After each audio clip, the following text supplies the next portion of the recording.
संध्या के वालिद के इंतकाल के बाद उसके घर में कमाने वाला कोई नहीं था।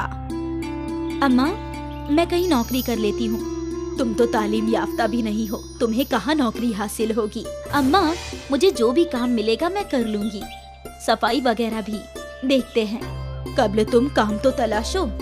संध्या काम तलाशने के लिए बाजार में घूमने लगी। बाजी, आपके पास कोई काम है क्या? नहीं है। बाजार में घूमते घूमते एक ब्यूटी पार्लर में आ पहुंची। आपा, आपके पास कोई काम है क्या? क्या काम कर सकती हो तुम बेटा? कोई भी छोटा मोटा काम, सफाई वगैरह। अभी तुम्हारी उम्र कम है, तुम नया काम सीख सकती हो। ठीक है, तुम कल से मेरे पार्लर में काम पर आ जाओ। शुरू में तुम सफाई का काम कर लो और धीरे धीरे पार्लर का काम भी सीख लेना। शुक्रिया आपा, आपका बहुत बहुत शुक्रिया। संध्या को काम मिल गया था। वो बेहद खुश थी।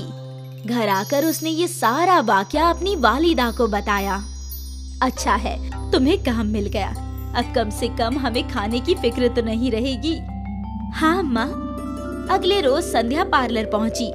कबल उसने पार्लर की सफाई की और फिर बैठकर देखने लगी कि शिक्षा कैसे काम कर रही है। संध्या, उस स्टीमर को ऑन कर दो। जी आपा। शिक्षा संध्या को छोटे मोटे काम देने लगी। कुछ रोज बाद शिक्षा ने संध्या को काम सिखाना शुरू किया। ये स्ट्रेटनर है, इसे ऐसे पकड़ते हैं और इसका टेम्परेचर लो से मीडियम ही रखना है। हाई पे बाल जल सकते हैं। जी आपा। संध्या जल्दी जल्दी काम सीख रही थी। एक ही माह में वो बहुत कुछ सीख गई थी। बेटा, इनका फेशियल कर दो। जी आपा। संध्या अब काम सीख चुकी थी तो शिक्षा ने उसकी तनख्वाह में इजाफा कर दिया। ये लो बेटा, इस माह की तनख्वाह। हमेशा से ज्यादा तनख्वाह पाकर संध्या बेहद खुश थी। ये लो अम्मी, इस मर्तबा आपा ने मुझे ज्यादा तनख्वाह दी है। अच्छा है बेटा, बहुत अच्छा है। तो इन पैसों से अपने लिए कुछ कपड़े खरीद ले। जी, मैं अपने लिए और आपके लिए भी कपड़े खरीदूंगी। जैसे जैसे संध्या काम सीखती जा रही थी, शिक्षा उसकी तनख्वाह में इजाफा कर रही थी। संध्या भी काम से बेहद खुश थी। 2 साल गुजर गए। एक रोज जब संध्या घर लौटी तो उसके घर पर कोई मेहमान आए थे। बेटा, ये तेरे दूर के मामा जान हैं। आदाब मामा जान। खुश रहो बेटा। ये तेरे लिए बहुत अच्छा रिश्ता लाए हैं। वैसे भी तेरी शादी की उम्र हो गई है। लेकिन अम्मा, अगर मैं शादी करके चली गई तो आपका क्या होगा? तुम मेरी फिक्र मत कर, मैं अपना गुजारा कर लूंगी। तेरे वालिद यहाँ होते तो अब तक तुम्हारी शादी हो चुकी होती। तेरे लिए अच्छा रिश्ता आया है, बस तू इससे इनकार मत कर। संध्या ने सोचा और फिर अपनी वालिदा की शक्ल देखकर राजी हो गई। मुकेश एक फैक्ट्री में मुलाजमत करता है। 12,000 रुपये तनख्वाह है उसकी। संध्या को कोई कमी नहीं होने देगा बाजी। ठीक है, आप रिश्ते की बात कीजिए। कुछ रोज बाद संध्या को देखने मुकेश और उसके कुछ रिश्तेदार आए। बहन जी, मुकेश के वालिदैन को गुजरे तो सालों हो गए हैं। मैं इसकी मौसी हूँ, मैं ही इसका ख्याल रखती हूँ। मुकेश के पास अपना घर है और अच्छी नौकरी भी है। आपको रिश्ता मंजूर हो तो मुहूर्त देखते हैं। हमें मंजूर है। सब खुश थे। मुकेश और संध्या की शादी का मुहूर्त निकला था और कुछ माह बाद दोनों की शादी भी हो गई। शुरू में सब कुछ ठीक था। मुकेश संध्या का बहुत ख्याल रखता था। आज आपके लिए क्या बनाऊं? आज तो इतवार है, आज मैं खाना बनाऊंगा। आप बनाएंगे? हाँ, मैं सालों से खाना बना रहा हूँ। मुझे सब कुछ आता है, तुम आराम फरमाओ। संध्या खुश थी कि उसे इतना अच्छा शौहर मिला है। उसकी खुशी दोगुनी हो गई जब उसे इल्म हुआ कि वो हामिला है। कुछ माह गुजर गए और एक रोज मुकेश शराब पीकर घर आया। आपने शराब पी रखी है?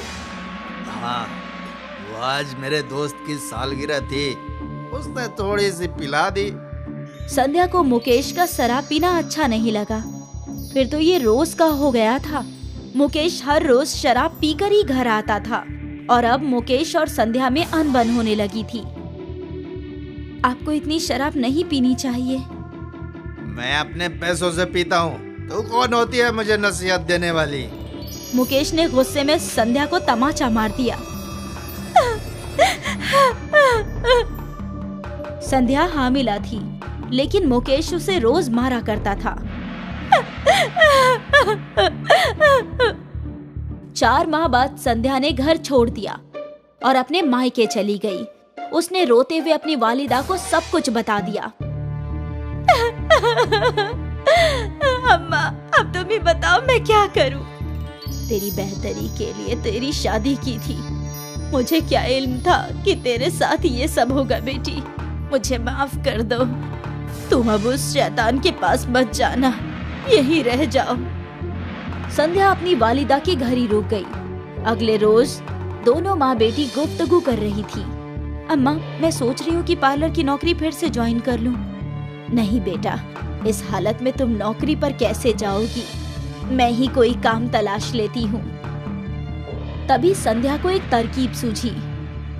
माँ, अगर मैं घर में ही पार्लर खोलूं तो मैं घर में अपना ख्याल भी रख पाऊंगी और आपको भी काम करने की जरूरत नहीं। ये तो तुम सही कह रही हो। उसी शाम मीना और संध्या ने पार्लर का सारा सामान खरीद लिया और फिर घर के एक कमरे में पार्लर बना लिया और घर के बाहर पार्लर की तख्ती लगा दी। पहले ही रोज उसके पार्लर में कस्टमर्स आने लगे। संध्या और मीना खुश हो गई। संध्या अच्छा काम करती थी, इसलिए कस्टमर्स वापस आया करते थे और आहिस्ते आहिस्ते उसका ब्यूटी पार्लर चल पड़ा। हामिला होने के बावजूद वो 10-10 घंटे काम किया करती थी। कुछ माह बाद संध्या ने एक दुख्तर को पैदा किया और फिर अपनी छोटी सी बेटी को संभालते हुए संध्या पार्लर चलाने लगी। संध्या की जिंदगी में अब भी मुश्किलें थी, लेकिन उसके पास एक रास्ता था जिससे वो अपनी और अपने खानदान की जिंदगी बेहतर बना रही थी। 5 साल तक कड़ी मेहनत करके संध्या ने अपना बड़ा सैलून खोल लिया। अब उसकी दुख्तर भी स्कूल जाया करती थी और वो अपनी वालिदा के साथ एक बड़े घर में रहती थी। ये उसके लिए बड़ी कामयाबी थी, लेकिन अब भी उसकी जद्दोजहद जारी है।